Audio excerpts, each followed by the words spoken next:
2, 1. Go, hold it here. Okay, everything's tight. We're about a minute to the start.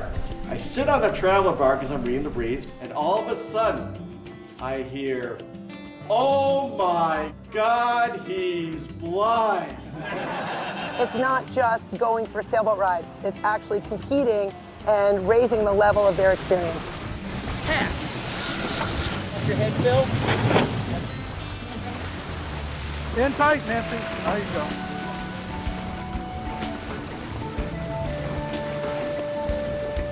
Now bear off 5, Inky. Bear off 5. There we go. Nice pressure. Wow. Hold steady on course.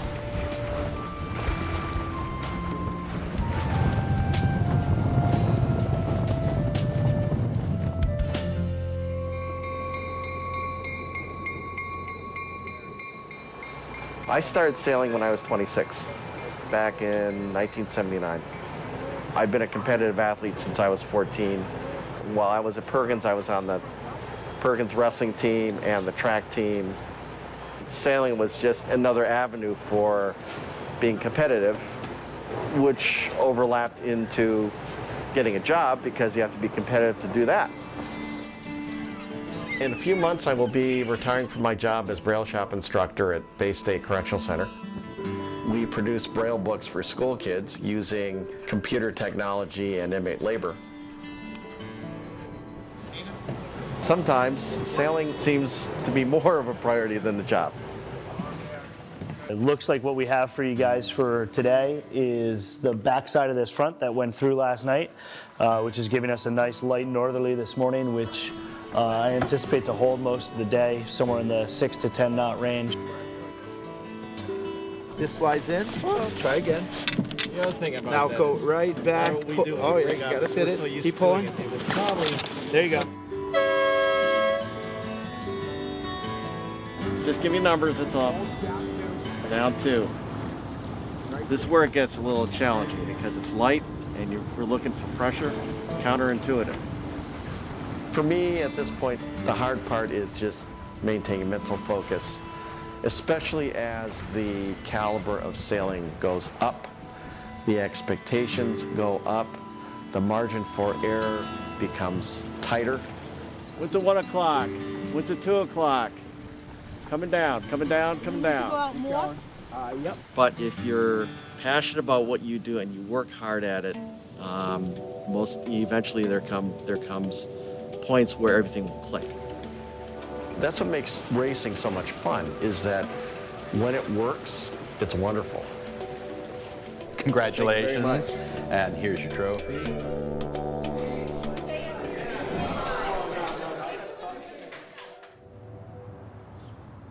Nobody wants to be blind. Nobody wants to lose vision. Nobody wants to struggle through life. And every time you go to the doctors, you go with hope that they're going to give you news that things will change, but things don't change. Okay? You go to work. So you get yourself on a high to get there, and then you leave on a low of reality. But it's those lows that give me the energy to reach into my heart to advocate for others.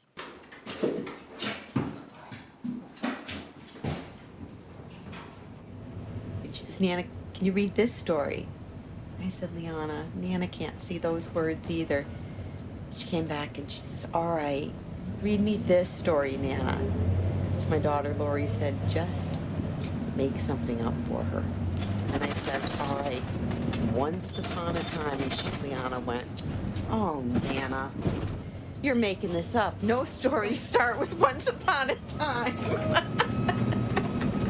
So she knew that I couldn't see the words.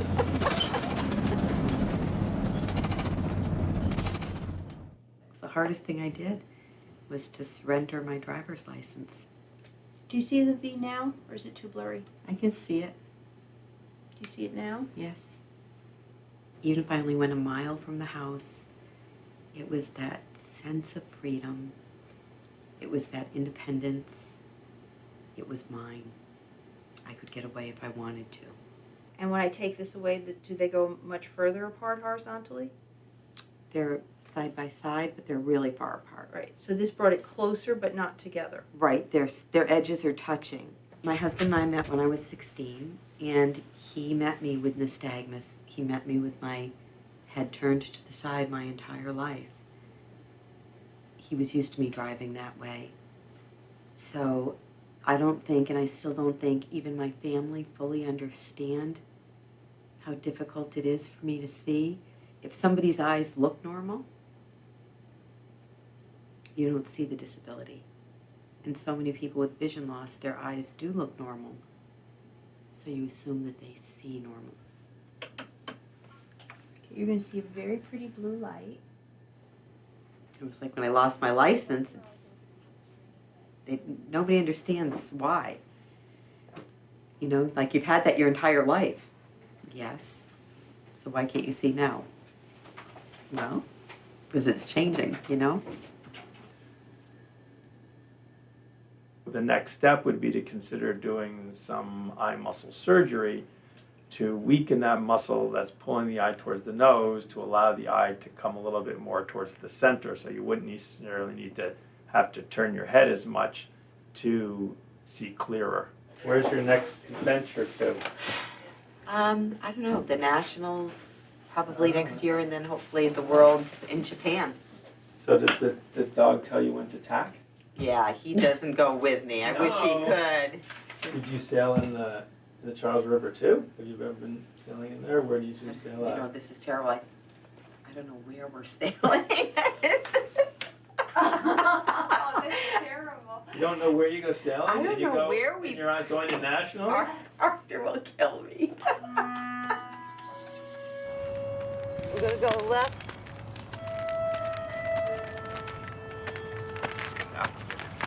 I can't figure out where we are either. I thought I knew my way around here last I know. week. I don't get where we parked.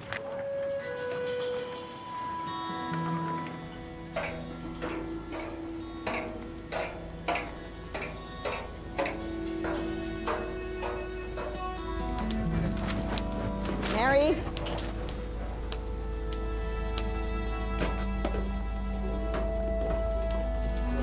Mary? I'm right here. Okay. Stay right here.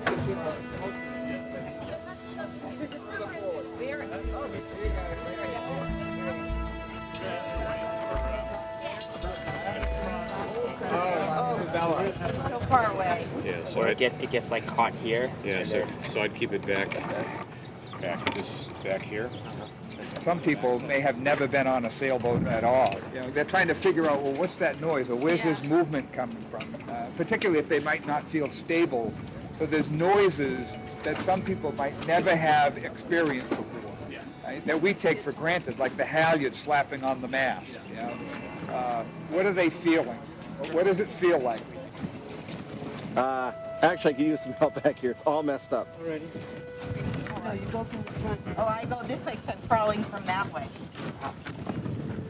Sailing has given me another challenge that I embrace with that, worrying so much that I cannot see, I cannot do it.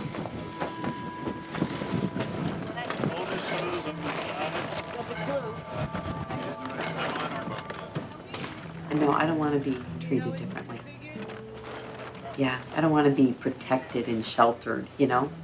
I want to be me.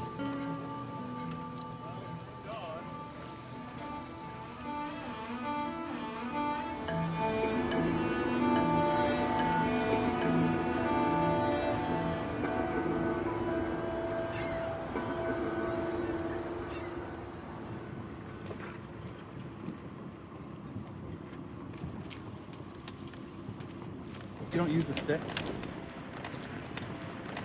Around there a little bit so I know how the layout is. Bingo, you found it, man.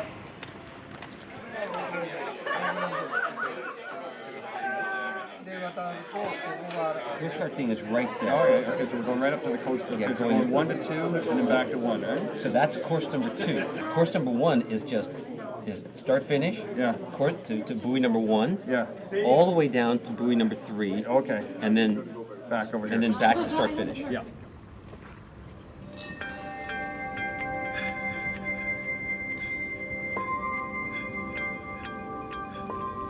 One of the training courses I had recently was about how to deal with major change, and I sort of felt I'd already had gone through all those steps, and that's exactly what they said. Don't view change as something you should be negative about, don't oppose it. Really just go with the flow. All right. Quite a team. Is there more? Yeah. So let's work out seating arrangements.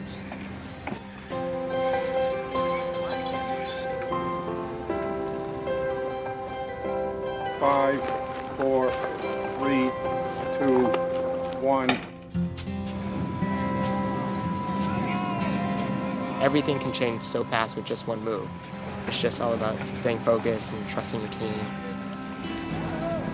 Tack, tack, tack, tack, tack. Tack, tack. The rules for a blind sailing team consists of 4 members, 2 blind sailors, and 2 sighted crew. Okay, focus, focus, focus. The 2 blind sailors, one controls the helm, which steers the boat, and the other controls the sails, which power the boat. Yeah, there we go. Okay. And there's a gaggle of sheets and lines you need to control. And it's different for every boat. Out on the main just a little bit, Phil. So you just need to remember where everything is. The 2 sighted members of the team, one is a tactician. Down one, the little light spot here. Lets the blind sailors know what's around the boat, where a racing mark when it's coming up. We're 2 boat lengths from the mark. And the other sighted crew member sort of helps with lines, and they are also a set of eyes calling out how far a marker is or how close we are. Ready about, ready about, tack. The tactician doesn't steer the boat, it's actually the blind crew on the tiller steering the boat. Down 2. That's the vision of blind sailing, to let the blind sailor do as much as possible. Stay up, Scott. Stay up, Scott. Stay up. Up, Scott. Up. Ready to tack in 3, 2, 1. Tacking.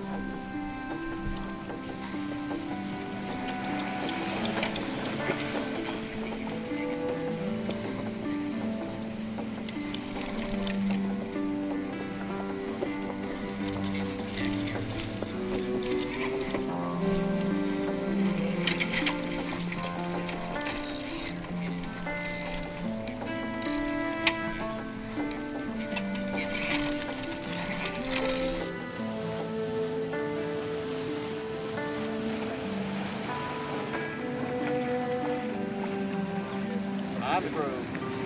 Up 2. Yep. Nice and easy. Yep. A lot of sailing is to the seat of the pants. Feel in your button, you'll feel the angle of heel. Listen to the waves to leeward. If there's a decent breeze, we have good boat speed because the waves are rhythmic. Listen to the sails. If they're luffing, we're either up too high or the trim is not proper. All right, tack.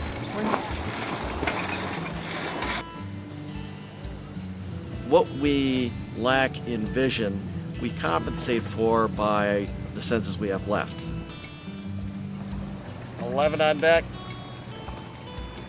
He looks upwind, he puts his cheek out there, he feels the pressure of the wind on his cheek, which allows him to really understand the dynamic of where the boat's going, how the boat should be trimmed. It is a special, special talent that they've developed. And all of this is happening while I'm listening to other boats, while I'm listening to instructions from my guides, while I'm listening to feedback from them. For lack of a better description, it's a full sensory experience. Up 1, up 2. Stop. All right, good job. Yeah! Oh yeah! Good job. Oh yeah! Oh yeah! Woo!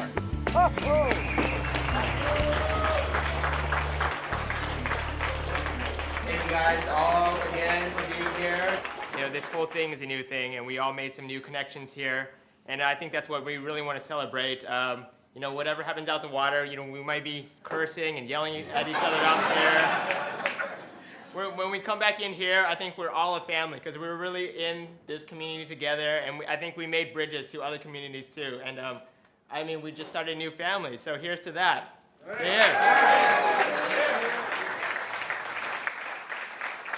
When people ask me, you know, what's the craziest thing you've ever done? And it's like, oh, I race sailboats. You know, to them, I think it's really shocking. I was in my last year of college, and I underwent emergency neurosurgery to remove a benign tumor. Resulting from that surgery, there was some damage done to my optic nerves, which left me to lose a lot of my functional vision and sent me into a spiral of depression. And I thought my life would be over. I thought I'd just be spending my life in bed and, you know, just stagnant and not moving on anymore. I thought my life would have just, you know, basically just have stopped. It's supposed to call out the streets you're on, whatever, you know, tell you your location. But so it doesn't always work.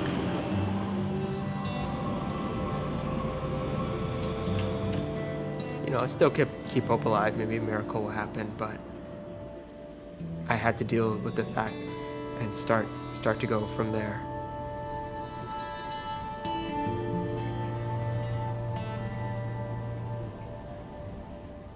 You're on 100% of the time.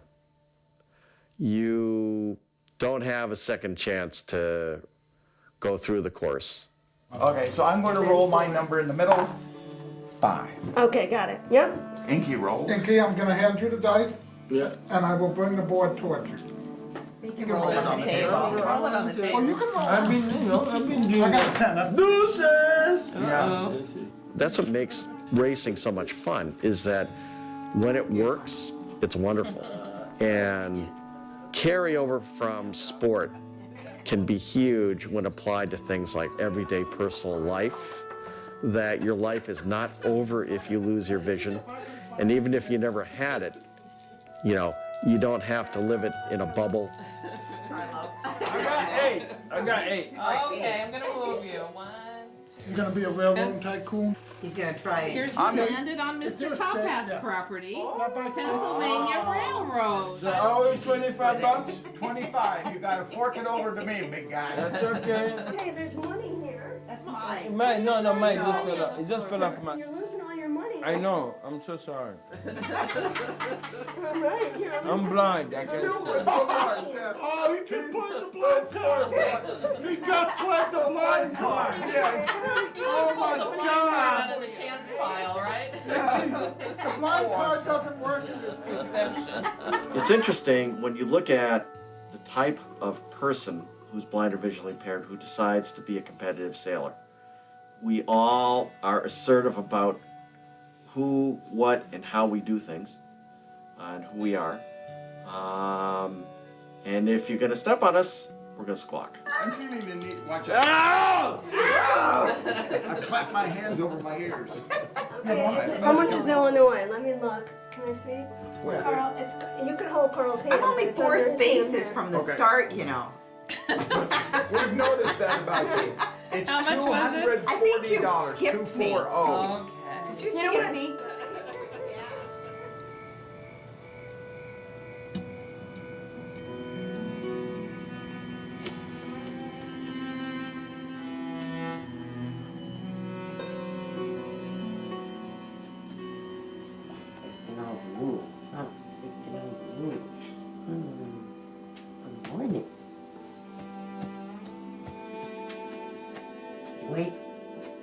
Wait for breakfast.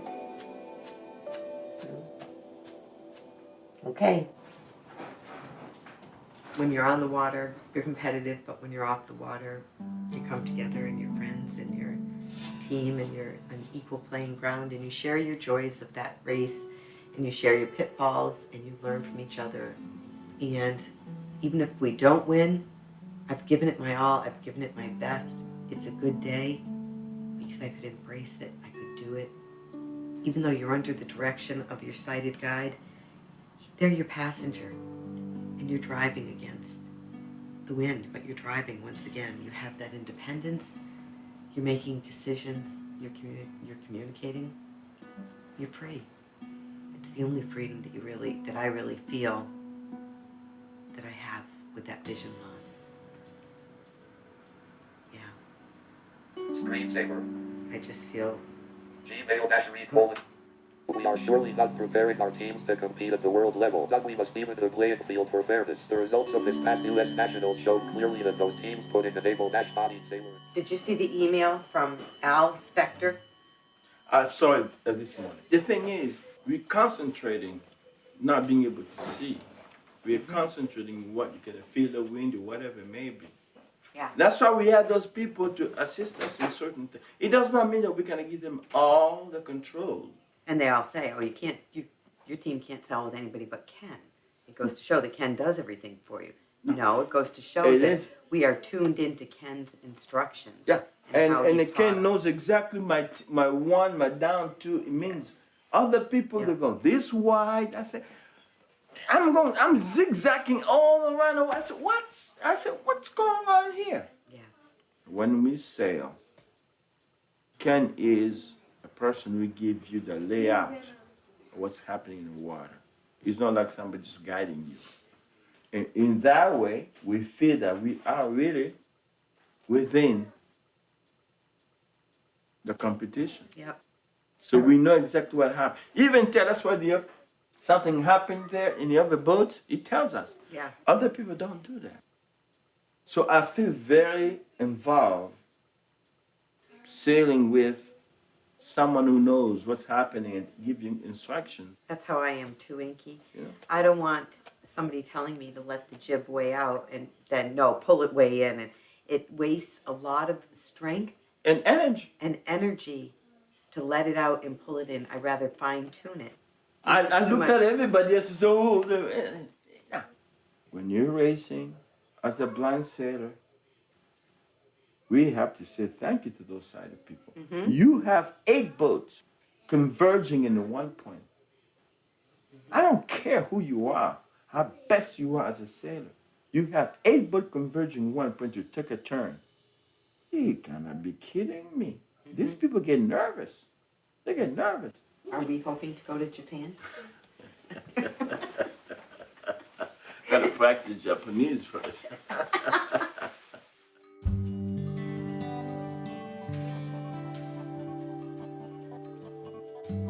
This really has been the premier event in blind sailing in the United States, and it also helps to prepare us for competing on the world stage in Japan.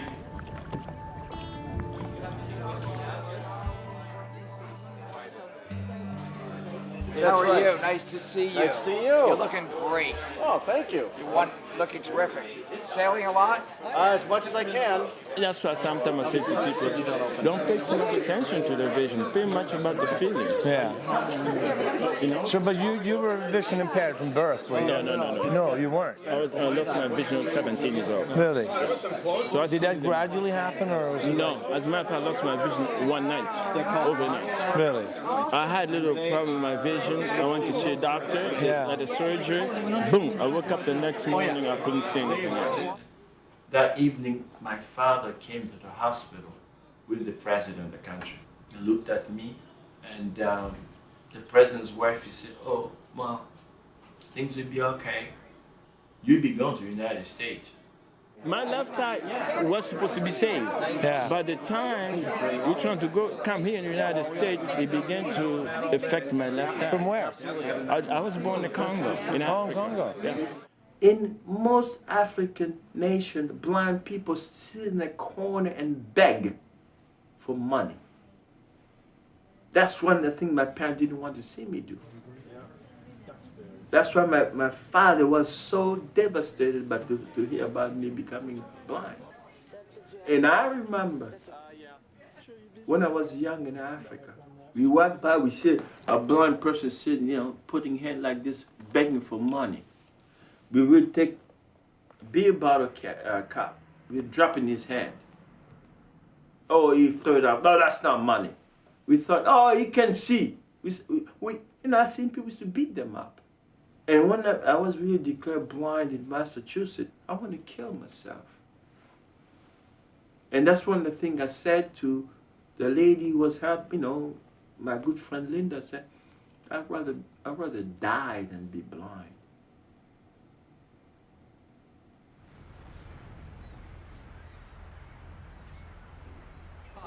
You've got your hats for your crew. So if you want to pull one out and give one to Nancy. Please do. I hope it fits your head. It's extra large to fit yours this year. That's yours. Nancy, this is Dr. Koch. Nice to meet you. Thank you. Here you go. And Inky, this is Inky. There are 3 classifications that we're looking for. The first classification we call B1, that's the worst. And those are people who are, for all practical purposes, totally blind. We'll accept they can see a little bit of light, but if they can see the hand moving, that vision is too good to be a B1 sailor. I have no peripheral. I bet your left is Yeah, I have no peripheral. The next classification are people with some sight, but not a lot. And if you think of the eye chart, think of the big E on the eye chart. If they can barely see 3 times the size of that big E, then they'll fall into that second category. I am a B2, yes. That was easy. And the third category are people who can see that 3 times big E, that's the B3 category. If they can see the big E and then some smaller letters than that, they don't fit into the classifications for blind sailing. So this will give you an idea we'll look at for the peripheral vision. So the normal person will be able to see off one side of the page, the other side of the page. Weird, because I have this blinder and then I have vision way out to the side too, so it's not as narrow as you might think. The next morning they asked the girl. It's like there's this donut shaped area of blindness in each eye. So. Mine? Do I got to do you again? Do I have to reclassify you? I'm a B1. You're B1. I'm total. We've sailed by a variety of different roles in past years, and the program seems to be evolving. Some blind sailors are handling the main sheet now. Some who are less experienced are handling jib sheet. There should be one-sided guy who really isn't touching anything. And then, but I just wanted to make sure that everyone feels comfortable with the roles that they're playing. It's going to be a much bigger breeze today. Can't wait. I think we're going to have some good wind, have a lot of fun out there today. Yeah.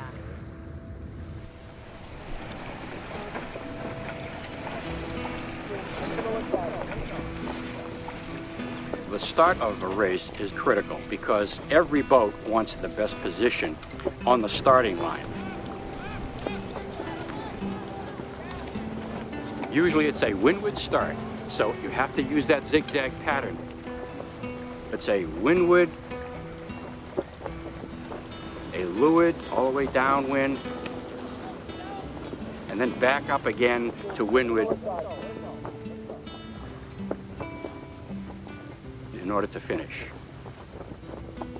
Race committee here, we're going to get underway momentarily. We'll be bringing down the AP flag. Up just a little bit more. Stop turning, tiller in the middle. Sometimes there's a bit of screaming and yelling, you're in my way, and there are several rules that dictate as to who has the right of way at the start. They will give you a horn at 5 minutes, and at 4 minutes, and at 1 minute, and at go. You want to get a running start, so you're crossing the starting line just at that proper time. If you don't get a good start, then it's playing catch-up. Everyone up on the rail, up 5.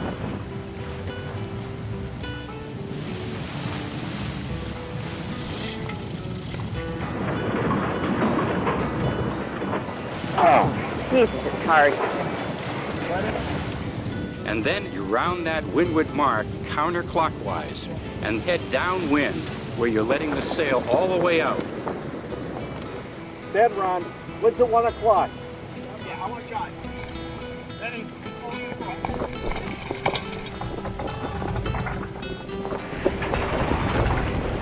Down, down, down.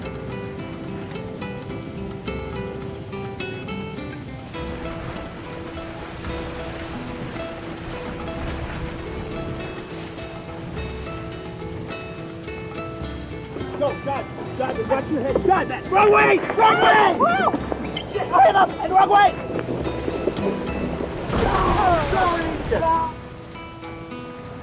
Today's racing in the Nationals is probably the closest competitive racing I've seen in all of blind sailing. The skill level of the sailors has really increased tremendously. Whoa, oh my God. As a result of that, what we saw in one of the mock roundings, one of the blind sailors fell overboard. Oh, somebody's down right there. Oh, watch out. Every time I'm in the boat, I don't see myself losing. I want to win. Down 10. Down 10. All the way out now. Down 5. Down 5. Down 5. Oh, we're not going to catch first, though. He's too far ahead. Get that jib out there, get out there a little more, and it gives you the power to fight. Just like, it's probably like road rage.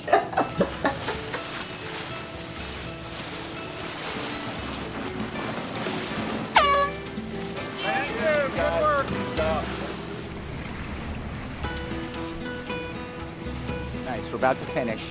Come on back in, Nancy. Okay, we're done. We got second.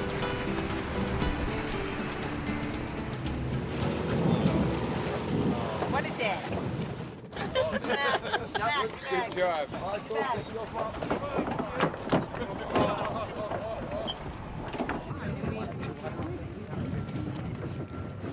I can't believe we actually took races. I went over to the other side, to the low side, too soon, and I don't know. I just kept going over. I started trimming in the sail, and the boat was just on its keeled up, and I just went over. And I felt a little panicked as I saw the look on his face and his mouth open, and that water just going over him completely. And we were kind of far. But next time, would you just let us know, please? Didn't even finish last. No, we didn't, and we didn't stop because it's about the sportsmanship, not about how you place. It's about finishing. And we finished every race. We didn't care about how we were finishing. We were learning. It was disappointing from the point of view. I thought we had a couple of really good starts, and we just didn't go our way today. One of the things we try to do is to bring in some of our elite coaches and skilled coaching sailors from around the United States. And what that does is it exposes the sailors, whether they're of a beginner level or whether they're elite sailors. It really helps raise the game. It's a difficult thing to visualize when the conditions are changing, but one thing I want to add to that, Ken, is that's what it makes a really, the subtle difference between a good sailor and a great sailor, when you can shift the gears in challenging conditions. Today we worked on practicing that while we were heading out. Good. When you practice like it's racing. You put the pressure on yourself so that when you get to the regatta, it doesn't feel like pressure, it just feels like practice. So it's the same as when before I I was had in school. kids, I used to sail 3-4 times a week. Yeah. Yeah. Cool. So more time on the water and more racing if possible. Yeah. No more kids. I'm going to be back here on Sunday practicing.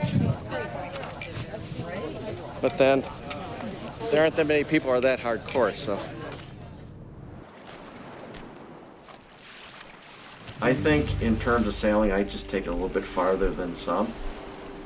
I go to greater lengths to stay on the water, to do different things on the water as a sailor, to perfect my sport, because personally it is my sport.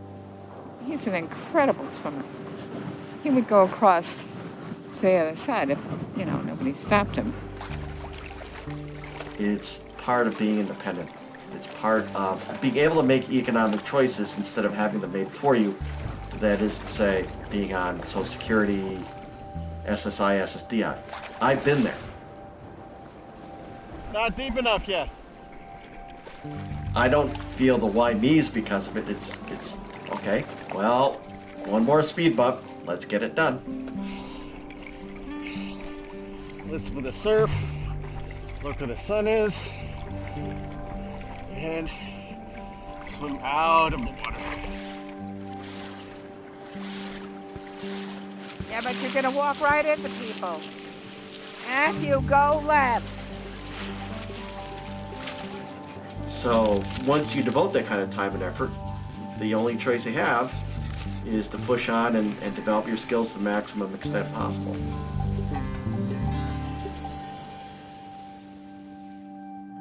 once we get the IV in, we'll get the medicine started to kind of help with the whole process, and then we'll get you in there. Okay. All right. They're cutting all 4 muscles in each eye. The possible outcome will be my head will be straight, my nystagmus will still be there. I'm hoping I gain some vision. I could. But for me to straighten my head and use both eyes together in sync, not just one at a time. How are you? All set? He's already made a trip up onto the bed to say All goodbye. right. All right. I'm going to put a little mark so everyone knows that we're going to do both eyes. So I'm going to put my initials right there. Okay? Wow. This is permanent. You know I like tattoos. Michelangelo is leaving his mark. Okay. Just make sure I'm asleep in there. Okay. And then I wake All back right. up. They're going to start the IV. Go to the door. It's okay. That's me. Don't worry about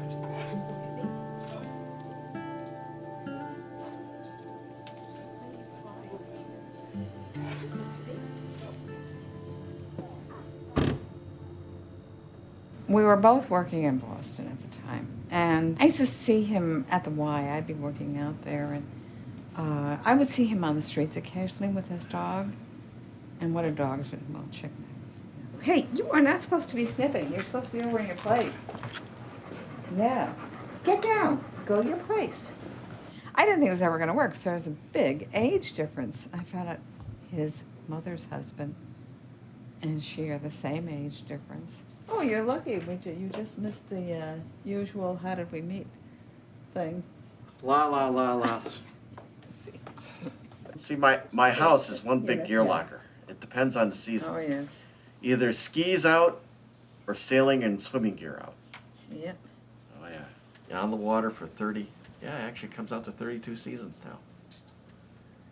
And Now it's gone about beyond how half my many lifetime. boats? Oh, yeah, 31 different boat types. I think that you put that into perspective, and I mean, his mother's always said she raised him just like she raised the others, no differently. You know, you go out there, you want to ride a bike, go out there and ride a bike. You fall And up, I did. you fall, and he did. If you want something badly enough, you have to work hard to get it. And in order to work hard to get it, you have to try to figure out how to overcome the obstacles that are preventing you from getting it. It's just overwhelmed. I don't know. It's hard. It's the first time ever. So I couldn't see to do my hair because everything was too blurry. But I got close enough to just look. I'm anxious to know when the swelling goes down, what my vision will be like then. Oh my God, it's all in front of me. Oh my God. I know. This is me. This is what I look like. And I'd go out, every time I came in the bathroom, I'd look and I'd think, this is me. And then I'd go out and I'd lay on the couch and I'd cry and I'd call my kids. I lost my identity. I don't know who that woman is in the bathroom, but she doesn't look like me. Now I can stand back, I can see my shoulders. I'm like, oh my goodness, they're very tiny. And to see my entire face and my hair, I finally figured out how to do my hair, how to put on my makeup. I don't need to be here. I'm off the Commission for the Blind. We don't know how long this will last. I'm taking this moment and I'm embracing it. And this year I hope to be a sighted guide with all of you. It was the first time in years on Christmas Eve that I saw the stars. So I'm thrilled to see all of you that have helped us along the way and to see your faces. I left my glasses on so you wouldn't realize I could see you, but it was nice to see all of you, and thank you for giving us life and being here for us. So I want to give it back. Happy to you.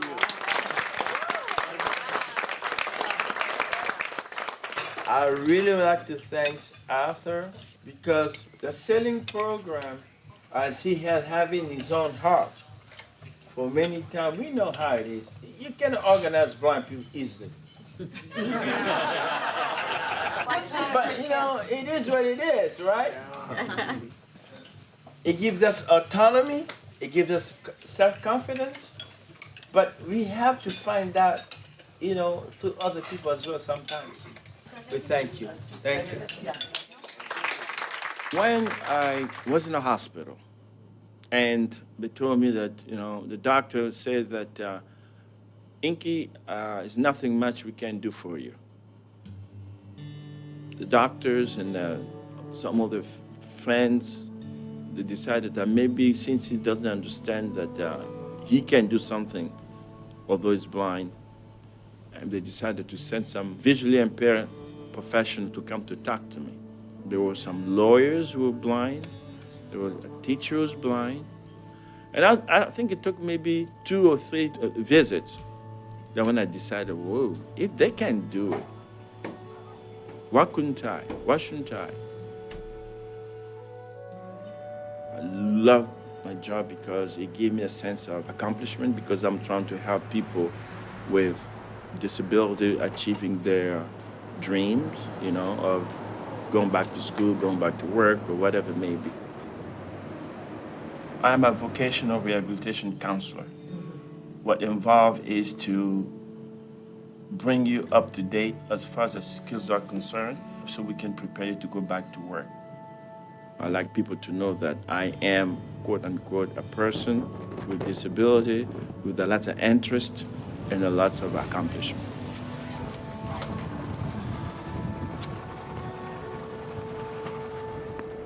When someone loses their vision, it's a real blow. A lot of people compare it to losing a close family member or friend. When going through rehab, it's basically just sort of keep every day just expanding your circle of comfort. So the first couple times it would just be stepping out of the house and, you know, taking a walk around the block. And sailing was just another way of sort of expanding that circle of comfort. So I jumped at the chance to do it. And definitely meeting my wife, you know, she's been essential.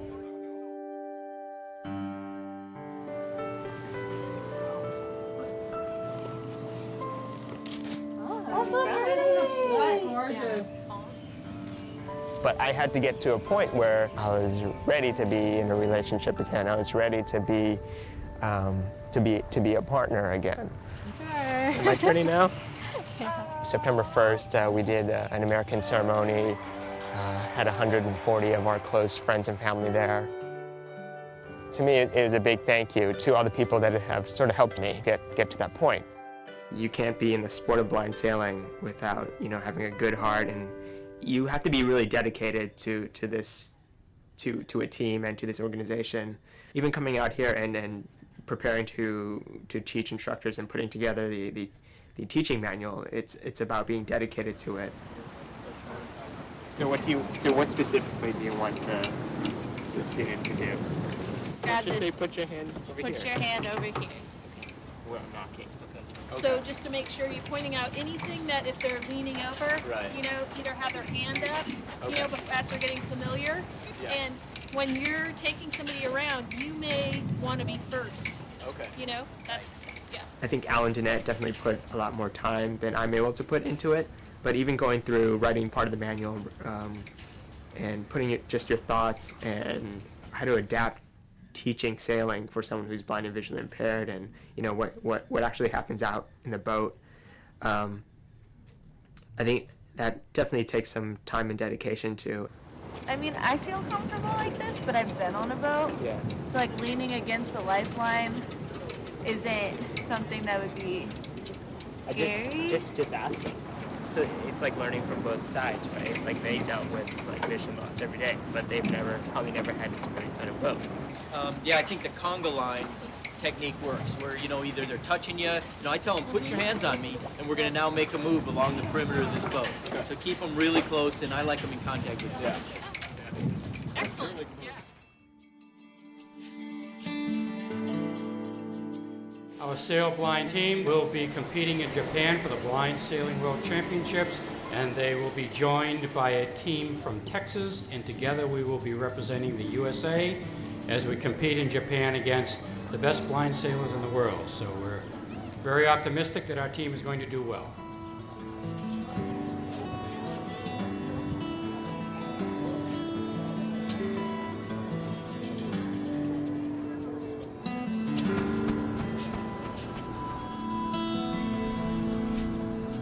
We have become a solid team. We are ready. Thank you very, very much. Thank you so much. Thank you. Thank you very much.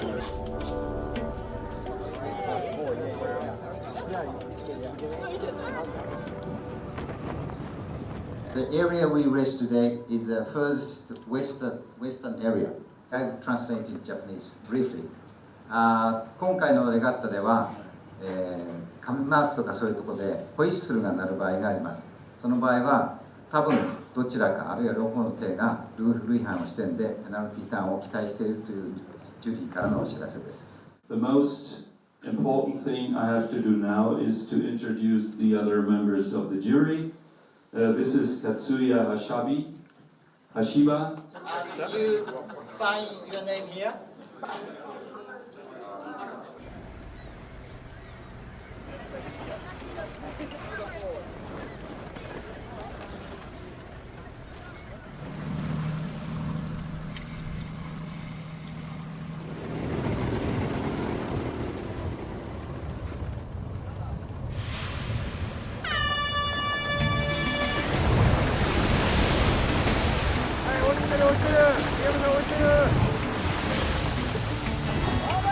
Hold your course!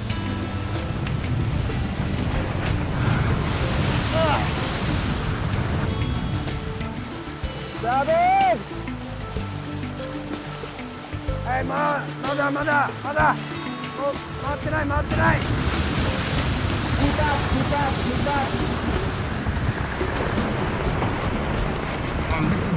Strong. Let's tack for air. Tack when you're ready. There's a boat at about 11 o'clock. See it?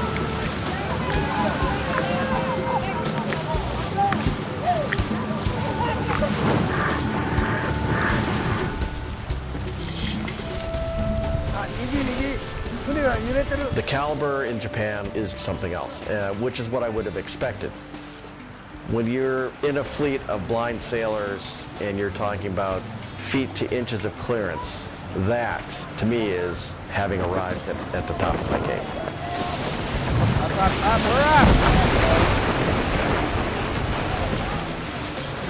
Main in 6.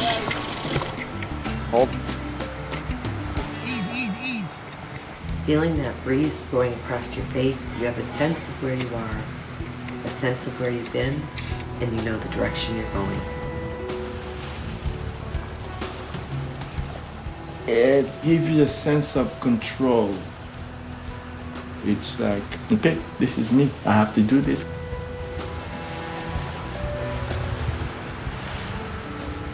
On the last race of the last day, we got a bullet.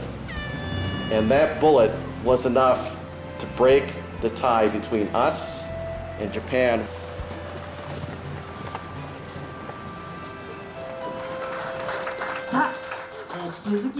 Division B1 class. The third place goes to USA Massachusetts.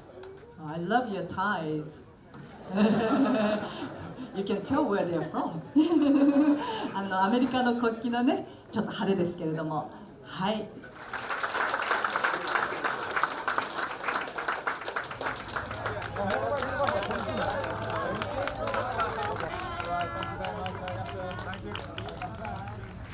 First of all, thank you to those particular people who really made a significant contribution so that these folks could get to Japan.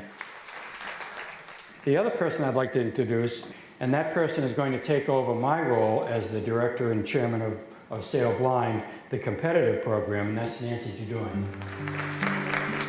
I think she has the broadest perspective of anyone as to how the program can be more successful.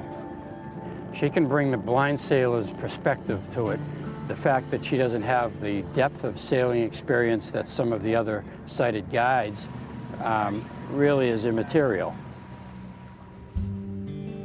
Every time they get on the boat, what's important to me to bring a better understanding is for everybody to feel where everything was, from the Cunningham bank, to get that whole layout of the boat before we would even sail. So as she heads up, then we bring the main and the jib in. Yeah, we bring the jib in quite a bit. Looking good, Tina.